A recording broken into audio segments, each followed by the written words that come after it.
Coming up on today's edition of the Locked On Raiders podcast, what seems to be at the root of the Raiders' struggles when it comes to the run game? Plus, if Jimmy G can't go on Sunday, then who will? That plus a whole lot more comes up on Wednesday's edition of the Locked On Raiders podcast, September 27th, 2023. Just win. Just win. Just win. Just win. The autumn wind is a raider, pillaging just for fun. He'll knock you round and upside down and laugh when he's conquered and won. And won. And won. And won. And won.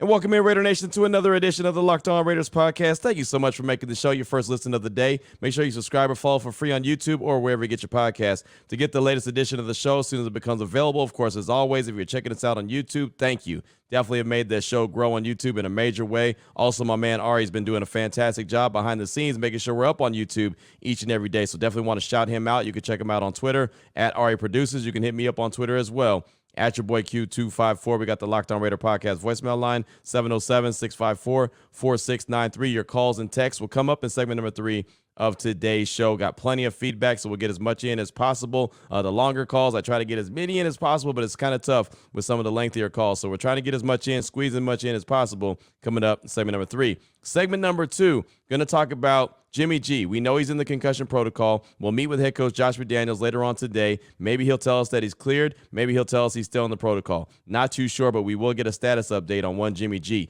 But just in case he can't go on Sunday, then who will? Brian Hoyer or rookie Aidan O'Connell? That comes up in segment number 2 of today's Locked On Raiders podcast. Here in segment number 1 of the show, always want to hit you with the news and notes of the day. And let's go ahead and start off with a little Chandler Jones update. I really haven't talked about Chandler Jones too much because I don't know too much about the situation. I just know that he has been basically away from the team since Labor Day weekend. I know that he has now been on the NFI list, the non-football illness list. He's away from the team, and the Raiders continue to say it's a personal matter, and they really won't talk about it, which is fine because they don't have to go into any kind of details of what's going on with him. But I did want to give an update real quick from the information that we know. And again, it's just the information that we know that's been put out on social media and reported to through ESPN. So this is the latest and the greatest, and I actually saw this when I was on ESPN Monday night. I saw that Chandler Jones put in a social media post that was on Twitter that he was taken to a hospital, and he put in air quotes, against my will, by the Las Vegas Fire Department and later transferred to a behavioral health facility last week. He says, I haven't done anything wrong. The police said people were concerned about me because of my post online. He wrote that in one ambulance he was injected with an undisclosed substance, even though he didn't give consent. Then he said he was taken to Southern Hills Hospital in Las Vegas and transferred to Seven Hills, where they tried to force him to take meds and injections. Again, this is all according to Chandler Jones and what he put out in the piece. The Las Vegas Fire Department, citing HIPAA privacy regulations, said it cannot confirm patients' identities to which Las Vegas Fire and Rescue personnel may or may not have provided medical care. ESPN also reached out to the Las Vegas Police Department for comment. Nothing has been said, and the Raiders continue to say it's a private matter and decline further comment. So again, that's really all we know. He went into a pretty lengthy post on Twitter, kind of going through all the details, and you saw the Southern Hills Hospital and the Seven Hills, and so you know that there's some things going on. But again, what I keep saying about this, and Ryan haven't really touched on it because it's not really a whole lot to update.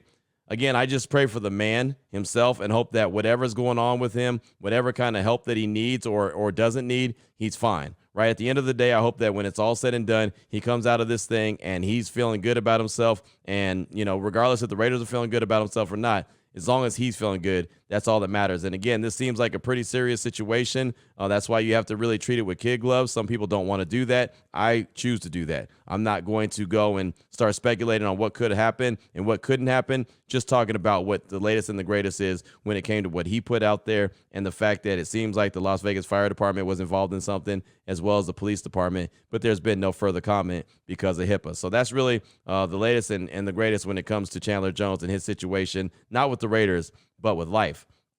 Also, I want to talk about the run game. that has been a struggle for the Raiders. That's something that I thought was a key to victory on Sunday night against the Steelers. Like, they had to get the run game going, and I've really been hoping that the run game was going to get going all season long. Josh Jacobs has always had really good games against the Broncos. Obviously, that didn't happen. The Bills, that didn't happen. He went for -2 yards, and, it started to get going a little bit against the Steelers towards the end of the game. He went for 61 yards. I don't know if that was Josh was getting loose or the way that the Steelers were playing defense. So that should be interesting this week to see what the run game looks like. It's got to get going at some point. And myself, JT the Brick, and Lincoln Kennedy, we did the Raiders Roundtable on Tuesday, and we were talking about the run game. And, Lincoln Kennedy brought up the lack of physicality that he's seeing from this Raiders team. And so I found that to be pretty interesting, and I wanted him to expand on it. So when he joined my radio show on Tuesday, Unnecessary Roughness, on Raider Nation Radio 920, I asked him again about the run game and the physicality that he was talking about on the Raiders Roundtable. And if you haven't checked out the Raiders Roundtable, it was really good. Lincoln was very, very good at what he had to say, and I know a lot of people love hearing from Lincoln, so I definitely encourage you to go check that out. Now, if you haven't checked it out, listen to it after this show, right? Don't stop this show and go listen to it. I'm just saying listen to it after this show, but it was a really good one. Really proud of the product that we put out there, and thought Lincoln was fantastic. So I asked him about it straight up, about getting the run game going and the offensive line not playing as physical at the point of attack that they need to be successful in the run game. And I straight up asked him, what is it going to take for these guys up front to play with that level of physicalness, in his opinion? Check it out. Well, Q, it comes all about desire and attitude. I mean, if you want it, you can go out there and do it. I mean, there's, the thing is that this is being an athlete. When you grow up and people challenge you, say you can't, you're out to try to prove them wrong, right? Yep. Well, I don't think we have that case here collectively with the offensive line. But unlike the defense, and you were talking about Nate Hobbs' fire and stuff like that, I'm trying to figure out who it is on the offense. I mean, who's that guy? Who's that guy who's going to get in your face and say, yo, let's pick this up? I'm still trying to figure that out, because what I've seen so far out of these 3 games is just one, when it comes to the run game, it's a lack of communication. And unlike last year, where we only interchanged technically one piece, unlike last year when the Raiders did a good job at owning and controlling the line of scrimmage, and that's why Josh Jacobs was so effective running the football, that hasn't been the case so far. And to me, it's always been about desire and attitude.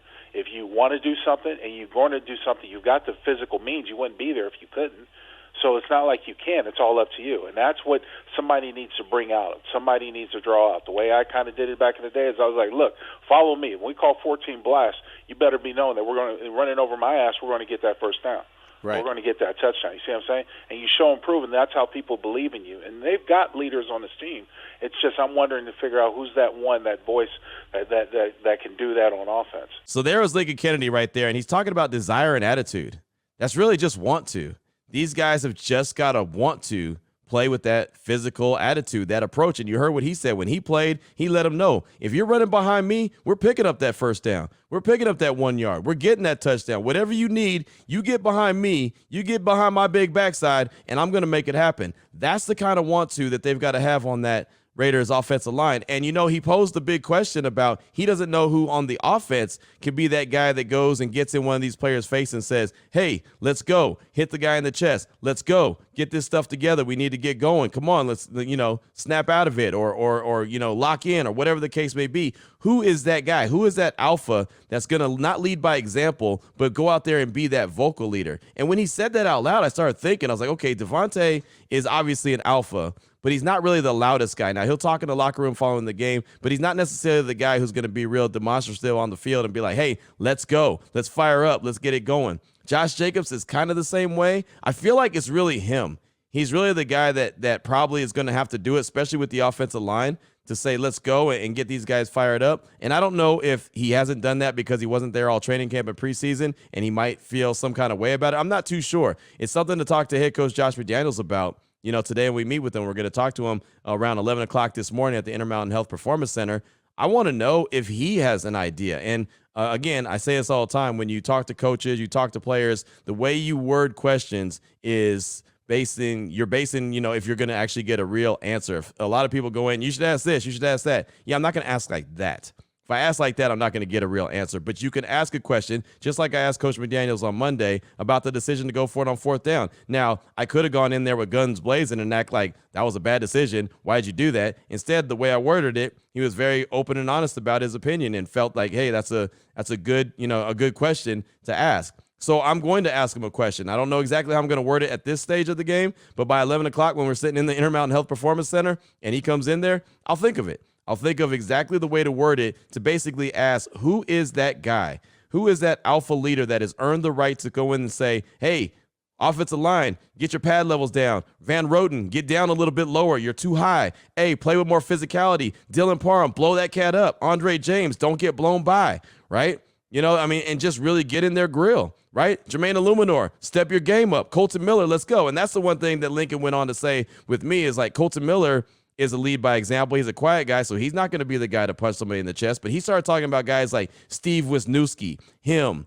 right? Guys like that had that physicality. Richie Incognito when he was part of the Raiders. People wondered why Gruden kept bringing Richie Incognito back because he had that nasty. He had that want to, that desire. I look at the Raiders, and once he pointed that out, and that's why I like talking to people like Lincoln Kennedy on the radio show, because he'll point out things, and he's looking for things that I might not be looking for, right? And so when he says he's looking at that team and he doesn't see that player on the offensive side of things that can command that everyone get on and play at a higher level and, you know, and just that want to and desire, I take note of that, right? I don't think that Jimmy G is that guy. He doesn't seem to be that guy to me. Again, I don't know him like that. We're still getting to know the guy. We don't even know if he's going to play this Sunday. He doesn't seem to be the guy that's going to, you know, punch somebody in the chest and tell him to come on, like Rich Gannon would, right? I mean, how many times did we see back in the day Rich Gannon getting into it on the sideline with somebody? Usually it was John Gruden, right? Because he had that, you know, that ability to be a leader like that on the field. People talk about Coach McDaniels as the leader of the men. Who's the leader on the field? Right. And I think that when Lincoln said that, I think that makes a whole lot of sense. So if the Raiders are going to ever snap into it and they're going to get their offensive struggles going, led by the running game starting off top, somebody has got to bring the physicality. Somebody's got to bring the want to. Somebody's got to bring the desire. Who is that going to be is a great question. And again, something I'll ask Coach McDaniels when we talk to him later on today around 11 o'clock this morning. Then 12:45 to 1:15, practice will be open to the media. I'm not going to be there for that because, well, I have a radio show to do at 2 o'clock. So it doesn't make a whole lot of sense for me to be in that facility just to see some stretching and a couple of individual drills and then have to be moving quick to try to get to the radio show by 2 o'clock. And then around 2:45 through 3:30, Devontae Adams will be available at the podium in the indoor field. And then the locker room will be open to the media at the Intermountain Health Performance Center. And you see it's Devontae Adams and not Devontae Adams and Jimmy G because, well, Jimmy G is in concussion protocol. So obviously he can't talk with the media when he's in concussion protocol. So we will get an update. That'll probably be one of the first questions that's asked to Coach McDaniels. I'm sure Vinny will probably ask it because Vinny's like godfathered into asking the first question all the time. I always think it's funny. I always tell him, I say, I know you're Italian, dude, but why you got to be the godfather, right? And he gets a good laugh out of that. So we'll have some good questions, I'm sure, for Coach McDaniels today. And, of course, whatever we bring, I'll bring to the show coming up tomorrow. But that's what I got for you for segment number 1 of today's Locked On Raiders podcast, kind of news and notes of the day. Coming up in segment number 2, if no Jimmy on Sunday, then who? Brian Hoyer, Aidan O'Connell. We'll talk about it, the pros and cons of all that, coming up in segment number 2 after I tell you about our great partners at eBay Motors. We teamed up with the Locked On Fantasy Football host Vinny Iyer to bring you some of the best fantasy picks each week all season long. It doesn't matter if you're prepping for a daily draft or scouting the waiver wire. Every single week, they're going to provide you players that are guaranteed to fit on your roster. So this week, let's see what Vinny's picked out on the eBay's Guaranteed Fit Fantasy Picks of the Weeks. And look, he went through second-year quarterback Brock Purdy, Broncos running back Javonte Williams, and Jaguars wide receiver Calvin Ridley. Let's look at second-year quarterback Brock Purdy, not Javonte Williams. The Broncos aren't doing anything good, and Calvin Ridley's been putting the ball on the ground. So let's look at what he has to say about Brock Purdy. He said he's picked up where he left off as a star rookie passer down the stretch last season with his sharp play and Kyle Shanahan's diverse, loaded passing game this season. Purdy is playing off Christian McCaffrey's running well and delivering nicely through the red zone with his arms and legs. In Week 4, Purdy gets a favorable matchup at home against Arizona's defense. Purdy should manage multiple scores with 250-plus passing yards as San Francisco builds an early big lead in another blowout. Vinny Iyer from Locked On Fantasy Football is going to help you win your fantasy championship, and eBay Motors knows a championship team is about each player being a perfect fit. Same with your vehicle. They have over 122 million parts for your number one ride or die. You can make sure your ride stays running smooth. Brake kits, LED headlights, roof racks, bumpers, whatever your car needs, eBay Motors has it. And with the eBay Guaranteed Fit, it's guaranteed to fit your ride the first time, every time, or your money back. Plus, at these prices, you're burning rubber, not cash. Keep your ride or die alive at ebaymotors.com. eBay Guaranteed Fit, only available to U.S. customers. Eligible items only. Exclusions apply. All right, Raider Nation, here we go. Segment number 2 of today's Locked On Raiders podcast. Want to jump into the conversation of, if no Jimmy G on Sunday, then who? This is a conversation that I had a little bit on Raider Nation Radio 920 Unnecessary Roughness on Tuesday, and I want to kind of extend it here on the Locked On Raiders podcast. So we know that Jimmy G's in the concussion protocol. I mentioned that a couple times, mentioned that we'll try to get an update. We will get an update from head coach Josh McDaniels today when he meets with the media, but there's anticipation that he might not be able to go on Sunday. So here's NFL Network's Taylor Bisciotti. She's talking about the Jimmy G status, and if not him, then who? And this is only a quick glimpse just to kind of set this segment up. So here is Taylor Bisciotti from NFL Network. Raiders quarterback Jimmy Garoppolo remains in concussion protocol after their Sunday night loss to the Steelers. It's unclear when exactly Garoppolo suffered the concussion, but he was sacked 4 times. If he can't go this weekend, it'll be 4th-round pick Aidan O'Connell suiting up against the Chargers, or veteran backup Brian Hoyer. So there you go. You hear her saying that, Jimmy's in a concussion protocol. If he can't go, she said 4th-round pick Aidan O'Connell, or maybe Brian Hoyer. So, that was a conversation that was had, and a lot of Raider Nation immediately called into the radio station, was like, Q, I want to see Aidan O'Connell. If Jimmy G can't go, just put Aidan O'Connell out there, right? Even some said, I'm done with Jimmy G already. It's been 3 games. I know what I got to see in him. Let's just go ahead and go with the rookie. And I say to that, slow your roll, slow your roll, slow your roll. You're only 3 weeks into the regular season. It is an 18-week season, and 17 games are guaranteed. And if anything else you earn, then that's what you earn. But you're guaranteed at least 17 games. Do you already want to move on from Jimmy G and go to a rookie in Aidan O'Connell? And I think not, and this is why. I think if Jimmy G is healthy, and I know everyone's not going to agree with me, and that's okay. If Jimmy G is healthy, he gives the Raiders the best opportunity to win. And I had a couple people that texted in on my radio show and was like, does he really, Q? Yes. Yes, he does. He's a veteran. You know what he can do. You know he could deliver the ball where he's supposed to. Has he had some bad, plays and throws and turned the balls over? Yes, absolutely. Right? He's struggled at times. Has the offensive line helped him out too much? No, not really. So when he turns the ball over, I somewhat understand it, right? Not saying that he gets a pass for it. You don't. You got to protect the ball. But yeah, in my opinion, if you're going out there trying to win games in 2023, if you legitimately want to win games, and, have an opportunity to try to make a wild card or whatever the case may be and get into the playoffs, which is what everybody should want to do. That's what I know that I want the Raiders to do, is win. I don't care about draft status. I don't care about, finding out what the rookie could do right now. I want to see the team win. And I'm sure that Raider Nation would love to see their team win. So in my opinion, just mine, Jimmy G gives them the best opportunity to win. So hopefully what we hear from Coach McDaniels today is, yeah, Jimmy's good. Or Jimmy should, clear the protocol. He only has one more little step to take. Something like that, a positive step. I'm hoping that that's what we hear today. Not guarantee that that's what we're going to hear. So with that being said, if he can't go, worst case scenario, who do you go with? And this is what I believe. I believe if this is going to be a short-term thing and Josh McDaniels and Dave Ziegler say as soon as Jimmy G is ready to go, then he's going to be back in the game, then I say you go with Brian Hoyer, because that means it's a 1, maybe 2-week fix at best. I look at Brian Hoyer and I see masking tape.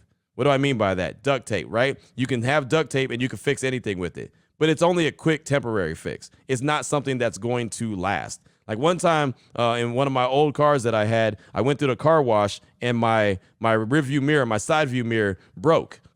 So how did I fix it? With duct tape, with masking tape, whatever the case is. I fixed it temporarily, right? Didn't last long, but that's what it is, right? I mean, we go and get the big gray tape and we tape something up, but it's only a temporary fix. That's how I look at Brian Hoyer. He is, the best version of duct tape. Gorilla tape. Is that the tough tape? The one that really works really well? Fine. We'll call him Gorilla tape, right? That still only lasts maybe 2 weeks. You know who Brian Hoyer is. He's not a guy that's going to navigate you through the season and going to help you get to the playoffs. He's not. It ain't in him like that. He's really a coach on the field. He's really there, as far as I'm concerned, to help coach up Aidan O'Connell. So that's who he is. But if the plan is, and hear me when I say this, if the plan is to go immediately back to Jimmy the minute he clears concussion protocol, then go with Brian Hoyer. Just let him go ahead and fill the spot for now. If the plan is to move forward, then go ahead and go with Aidan O'Connell. But again, and this is just my opinion, if you turn to Aidan O'Connell now, the guy who's been inactive for the first 3 weeks, the only thing he's been is the emergency quarterback. If you're going to go to Aidan O'Connell, go to Aidan O'Connell. Commit to, all right, Rook, here you go. The show is yours. Let's see what you got. If you're going to do that, then commit to it, right? Don't flip-flop back and forth unless he's out there and he can't protect himself and he's sinking the ship and stinking up the joint, then at some point you're like, okay, Rook, you're definitely not ready to go. But if you're going to give the keys to Aidan O'Connell and say, go ahead and go for it, I mean, he's got to get a handful of games. He's a rookie. He's a fourth-round pick. He's going to make mistakes. He's going to struggle. But if you're going to let him see what he's got, and a lot of people say, I want to see what he's got. I want to see what the rookie is, right? I get that. I don't think that in week 4 is the time to find out what the rookie has unless you plan on committing him to the whole season. And then at that point, I feel like you're just saying, hey, whatever we can get out of this season is what we're going to get out of the season. We're not really committed to trying to win. And I know there's some right now that's saying, Q, are they committed to trying to win right now? Well, I would like to think so. I would like to think so. I know Devontae, if you heard him in the locker room, if you were listening to Monday's show when I had his locker room sound on the show, he's committed to trying to win right now. He said himself, I don't have time to go all season and try to figure it out. If you throw Aidan O'Connell in there right now and you're telling him you're going to let him ride it out as long as he's staying afloat, that means that you're trying to figure things out throughout the course of the season. And Devontae Adams is not going to want anything to do with that. I'm sure Josh Jacobs is not going to want to do anything with that either. I'm sure Max Crosby on the other side of things is going to be like, wait, what are we doing? I'm trying to win here. I want to win. When I talked to Max in the locker room after the game, he was frustrated. You know why? Because he wants to win. He doesn't want to lose. So if you put a rookie out there, even these first-round picks like Bryce Young and Anthony Richardson and C.J. Stroud, they put them out there. Those teams, their expectations are, we'll see what we got in these guys. They're our first-round picks. Let's go ahead and get them some burn and let them go. But we don't think that they're really going to do a whole lot, but we need to get them some experience in the league. So is that what the Raiders are going to do in 2023 is get Aidan O'Connell some experience? If so, then go for it. If that's what you're okay with accepting and seeing, Raider Nation, that, okay, they're going to just figure it out. And maybe that's something exciting. Maybe that's more exciting than seeing Jimmy G trot out there and do the best that he can. Maybe it is. You know, I mean, I said that about a guy like Anthony Richardson or a guy like Bryce Young. If the Raiders had landed one of those guys, you know, it'd have been nice at some point to see, you know, that guy go out there. It also would have been nice to see him sit behind a healthy Jimmy G and learn and then be able to go out there. That's what ideally I'd like Aidan O'Connell to do. Now, if you get to December, even late November, and the season is looking like it's a dumpster fire and they just haven't played very well at all and they've only got a handful of wins, okay, you know what? Let's go and give it to Aidan O'Connell, let him finish out the season and see what he's got. I'd be okay with that. I just don't think it makes a good decision right now in week 4 to say, all right, Rook, the show is yours. Go for it. I think that sends a wrong message to Devontae, who wants to win. And, I mean, there's rumors already. Every media outlet wants to sit there and start to drum up the Devontae is going to want to get traded. If Devontae wants to win a ring, he needs to go here, there, and the other. I know a guy, Matt Lombardo, who's already putting out lists. These are the 6 teams that would fit great, right? And so now people in Cleveland think that he's going to end up in Cleveland with the Browns. And, you know, folks in Dallas think that Devontae is going to end up there. They were thinking the Jets until Aaron Rodgers went down. So, I mean, it's just like everyone's speculating on where he's going to go. Hell, people are talking about go back to Green Bay, right, and try to win because they're saying that he's going to want to get traded. Well, you know what would add fuel to that fire is if you go ahead and pass the keys to Aidan O'Connell right now. So, again, just my opinion, this is all based off of what the front office and Coach McDaniels wants to do. If they're trying to win right now, Jimmy G's your best option, my opinion. If you plan on giving it to Jimmy when he's 100% healthy, you know, in a week or two, then go ahead and put Brian Hoyer in there. But if you're willing to ride this thing out and give Aidan O'Connell a real opportunity and really see what he's got, then yeah, pass the keys to him, but commit to passing the keys to him. As long as he's healthy, can protect himself, and he looks like he's, you know, keeping his head above water, then let him ride it out. I don't think the Raiders are there yet. But what says you? 707-654-4693. That's the Locked On Raider podcast voicemail line. Of course, you can always tweet at me as well, at your boy Q254, and at Ari Producers. You could tweet at him as well. He'll pass the message along, or maybe he'll give his 2 cents in at some point. Maybe we'll put Ari on the show one time and give his thoughts. Nah, we ain't going to do that. Coming up in segment number 3, though, your thoughts, right? Calls and text you out that Locked On Raider podcast voicemail line, 707-654-4693. We'll get right into that after I tell you about Jase Medical and the Jase case. The Jase case provides 5 life-saving antibiotics for emergency use. All it takes to get a Jase case is fill out a simple online form, and in some cases, jump on a quick call with one of their board-certified physicians. Get ongoing care from their physicians on any treatment-related questions. Doctor created, doctor recommended. You don't want to get caught unprepared. Everyone should be empowered to care for themselves and their loved ones during the unexpected. Jase handles everything from online evaluations to to licensed pharmacy medication, delivery, and ongoing consultation and care. All you got to do right now to get a $20 off on these life-saving antibiotics today from Jace Medical by using the code LOCKEDON at checkout on jasemedical.com. That's JASE medical.com. Again, everyone should be empowered to care for themselves. Again, get $20 off on these life-saving antibiotics today from Jace Medical by using the code LOCKEDON at checkout at jasemedical.com. JASE medical.com. Here we go, Raider Nation. Segment number 3 of today's Locked On Raiders podcast. Your calls and texts. You're off that Locked On Raider podcast voicemail line, 707-654-4693. Let's start things off with Nathan in the 626. He's calling to talk about the Raiders, Las Vegas, and what the Raiders need to do moving forward. Here he is, Nathan in the 626. Q, what's going down? Nathan, the 626. Finally had a few days to recollect my thoughts and not be so dramatic. I just wanted to touch on 2 things. Number 1. Well, actually, I want to touch on 1 thing. So, Las Vegas, like you say, is a destination area. It's a place where everybody wants to go see their team. And I'll be honest, I go to most of the Raider home games, and, there are a lot of opposing fans. But I don't mind it. I kind of embrace it just because of the simple fact that when we win, it's just that much sweeter to tell them to enjoy their stay and to remember to always bet on black. However, I haven't had the opportunity to say that very much. That they adopted the term Win City, but in my opinion, we're more like, Las Vegas, LOSS. It just reiterates the fact that opposing teams are going to want to come to Vegas and watch their team win. We got to change it around quick, fast, and in a hurry. God bless. I'll talk to you guys soon. Let's get this win against the Chargers. Thank you for the call, my man. I appreciate you. And yeah, that's just it. The Raiders have not won enough games at home. They've been playing at Allegiant Stadium since 2020, the first year they had no fans in the stands. They've literally won 11 home games, and that's it. There are 11 wins and 15 losses at home. That has to change. That's got to get flipped around, and it's really got to be a lot more, not even 50-50. It's got to be a lot more. What they say about Vegas, the house always wins. Well, the Raiders need to find a way to make Allegiant Stadium the house and that they always win, right? That's going to be one of the main keys to getting a lot of Raider Nation in the building. Now, again, it's always going to be a destination location. There's always going to be other fans from other teams that want to go there and check it out. Who doesn't want to spend 3 days in Las Vegas? It's the ultimate 3-day city. You fly in on Friday, you enjoy Saturday, go to the game on Sunday, and you're out on Monday. Or maybe you're even out on Sunday night, right? 3-day, 4-day city max. A week, too long, right? I'm telling you, a week too long. And there's times when I didn't live here that I'd come here and spend a week. I'd be at my mom's house. My sons would be playing in a basketball tournament. And, man, I didn't even go out and party. But just a week in Vegas, it's too much, too much. So it's the ultimate 3-4-day city. But with that being said, Raider Nation that's here in Vegas that has season tickets that spend a lot of good money, they're not going to go to the games because there's too much to do here if the Raiders are losing. They'll look at it and say, you know what, this costs way too much money.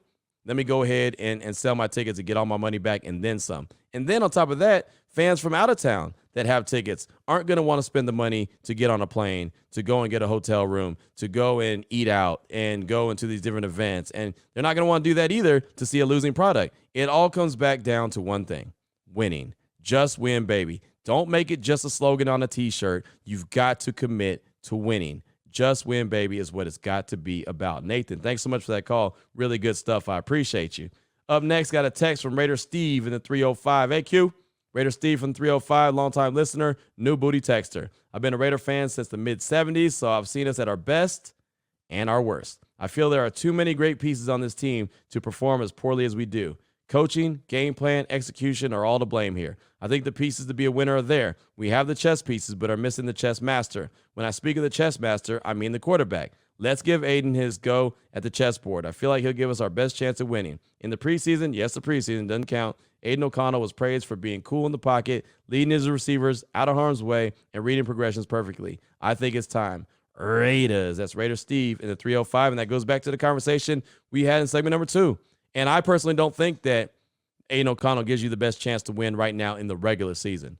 I try to caution everyone, the preseason and the regular season are two different animals, right? And we should know that by now. The Raiders were 4-0 in the preseason last year. They ended up winning 6 games. The Raiders were 2-1 in the preseason this year. They've won 1 game, right? I mean, it's just The preseason, it looks good. It's like what my grandmother said, my late great-grandmother said, just because it looks good and feels good don't mean it is good. That's what the preseason is. It may look good. It may feel good. Doesn't necessarily mean it is good. I don't think that Aidan O'Connell gives him the best chance. Maybe you're right. Maybe they go to him. Maybe he puts on a Brock Purdy type performance, but everyone ain't Brock Purdy, right? And I know that because he was a 7th-round pick, I know because he was Mr. Irrelevant and he slid right into the 49ers starting lineup and didn't miss a beat, everyone thinks that, well, a later-round pick can do that. And maybe Aidan O'Connell can. He did do some really good things in the preseason. But again, I caution because it's the preseason. So we'll see. The Niners team, I would feel more confident letting Aidan O'Connell go because why? They have a very strong defense and they have a very strong run game. Two things that will help out a rookie quarterback. Right now, the run game is non-existent for the Raiders. Could you imagine a rookie trying to get things cooking with no run game?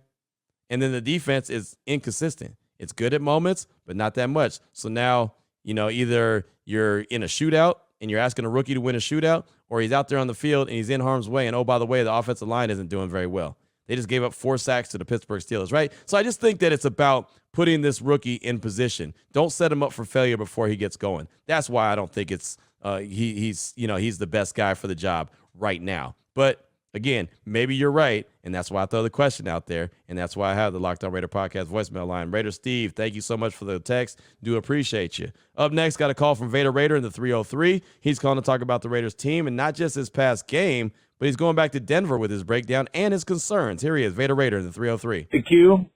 It's your boy, Vader Raider. Wanted to give my condolences once again for this weekend. I know it was a hard time for you and your family. Also want to thank you and guys like Mo Moten who kind of bring the content every day and are kind of, interested in what we're thinking as fans. It's really good stuff and keep up the good work, I wish I had something positive to say. I really do. Kind of started in Denver. I mean, I don't know about anybody else, but for a large stretch of that game, I didn't expect this team to win. And somehow they pulled out a victory. I mean, the Bills game, a done deal. This game, I don't know about you guys, but, I've been a fan too long to go through another one of these. It's just, I don't know. This team has a mystique that hasn't been around for 20 years, and I know that Ziegler, McDaniels are trying to change it, especially Ziegler, but, I don't know, Q. It's very disheartening when you see losses like this. The defense, what can you say? The defense is just bad again. And they're not bad in a, it's not like they're giving up 70 points, but they just don't play together. And, it's just very disheartening as a fan. I've seen this act way too many times. And I know some of my OGs out there, they know what's going on with it because they've been through it too. I know you younger fans think, a lot of us old booties are full of crap, but know this. We've seen this team in its glory. But here's the problem. That glory hasn't been there for 30 years. Let's be honest. Well, we had the Rich Gannon days and Tim Brown days for a while, but for 30 years, this team's been bad. It's been bad football. I got to enjoy the first, 10, 15 years. And I guess that's all you have to really live off of. But anyway, that's my rant. I would say stay vigilant, but I got a feeling we're picking top 5 this year. It just has that feeling. I'm hoping not. But anyway, go Raiders. Q, keep it up. Raider. Out. Thank you for the call, my man. It's always great to hear from you. And believe me, I understand 100% how frustrating it is to witness what's going on, right? It is such a rough ride as a Raiders fan. You get your hopes up. Hell, I get my hopes up, right? Only to be disappointed time after time after time. And I try to remain as even keel as possible. Like I say it all the time. I don't yell and scream at the TV anymore. I don't lose any sleep over the Raiders anymore. I don't. I try to keep it. I try to stay at a level playing field, right? I try to maintain. I don't try to go on a roller coaster of emotions. I don't try to do all that, right? I have my expectations low, and and I'm willing to be pleasantly surprised, right? But I feel like that one helps me deliver a more even keeled show as well, and be able to take the emotions out of it and just deliver the real deal. But I get it, and seeing what the team is doing right now, it's a tough pill to swallow, and so we'll see if it works out. I don't know. I don't want to have to press the reset button, so that's why I really want this coaching staff to work out. A lot of people think that, Q's just a big Coach McDaniels fan. Not necessarily. I just don't want to see the Raiders press the reset button again. And every time you get a new coach, what do? You press reset. And I don't want to have to hear 2 years from now, well, he doesn't have his guys. This guy has to bring in his guys. And I mean, man, haven't we done the rinse and repeat too many times? That's what I don't want to do. So will it happen? Maybe. I think that as long as this ship doesn't sink badly and Josh McDaniels loses control of this team, I think he'll be around next year, no doubt. But then next year is when you start really looking at it like, okay, you've got to put up or shut up time. That's just my personal feeling. I don't know that to be true, but that's what I believe is true. But Vader Raider, thanks so much for that call. I do appreciate you. Got one time for one more text. We'll take it from Eric U in the 619. Say, what up, Q? It's been a rough couple weeks for the Raider Nation. After the loss to Buffalo, it seemed like it couldn't get any worse. And then oddly enough, the Steelers game almost felt just as bad. The huge Steeler crowd and then the controversial kick at the end of the game really wasn't a good look for us, in my opinion. I really hope we could turn it around this Sunday. I'll be at the real home opener in L.A. this week. LOL, no disrespect to Vegas, but man, come on. Home opener with Lil Wayne at halftime? What more can you ask for? LOL. Anyways, I'm not here to bash on Vegas. I love Vegas. I just think that I speak for the whole Raider Nation when I say I hope we could fill the stadium with more Raider fans in the future. Like I mentioned, I'll be at the game this weekend at SoFi. I haven't been to an NFL game since the Chargers left San Diego in 2016. I used to go to the Raider-Charger game every year back then, so I'm pretty excited for this one. Kind of worried about the quarterback situation as far as Jimmy being in concussion protocol. I really hope we start Aidan over Hoyer if Jimmy isn't ready to go. But either way, I'll be just as happy to be there. Interested to know your thoughts on that as well. Anyway, thanks again, Q. I love the show. It's become a daily staple for me in the morning. And now I know I'm a week late, but happy birthday to your son and go Raiders. That's Eric U in the 619. And Eric, thanks for the text. I do appreciate you. And yeah, I mean, look, I've talked about Vegas a lot. It's a destination location. There will be a lot more Raider Nation in the fans if the Raiders do their part. And I think that's fair, right? For all the Raider Nation that's spending their money, hell, why don't the team reward them for all the money that they're spending? These tickets aren't cheap. Like, for anyone who doesn't know, whenever my family or friends goes to games and we buy their tickets, we're not getting discounts. I might work with the Raiders. I don't get no discounts on these tickets, so I know how expensive they are. For decent seats, they're very expensive. So I totally understand why someone might say, yeah, you know what? I spent a lot of money on these season tickets. Yeah, I spent a lot of money to travel and go and stay in rooms and this, that, and the other. Yeah, and this product is pretty piss poor. I'm just going to go ahead and sell my tickets, make 3 times my money, and whoa, my tickets are already paid for. I don't blame them.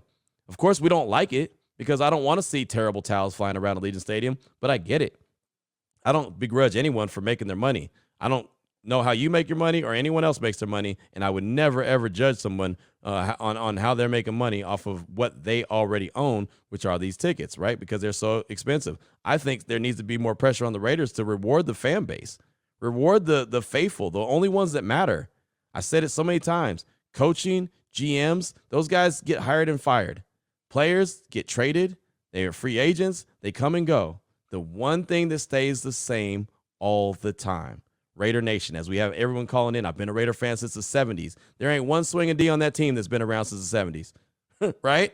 I mean, of course, there's folks in the front office and that, but there ain't nobody on that team. There ain't nobody on that coaching staff that's been around the Raiders since the 70s. Right? But the fan base has. There ain't, anyone on that team that played for the Oakland Raiders and the Los Angeles Raiders and now the Las Vegas Raiders. Nobody. But the Raider Nation has been there. Fans have gone. Fans have been Raiders fans in Oakland, LA, and now in Vegas.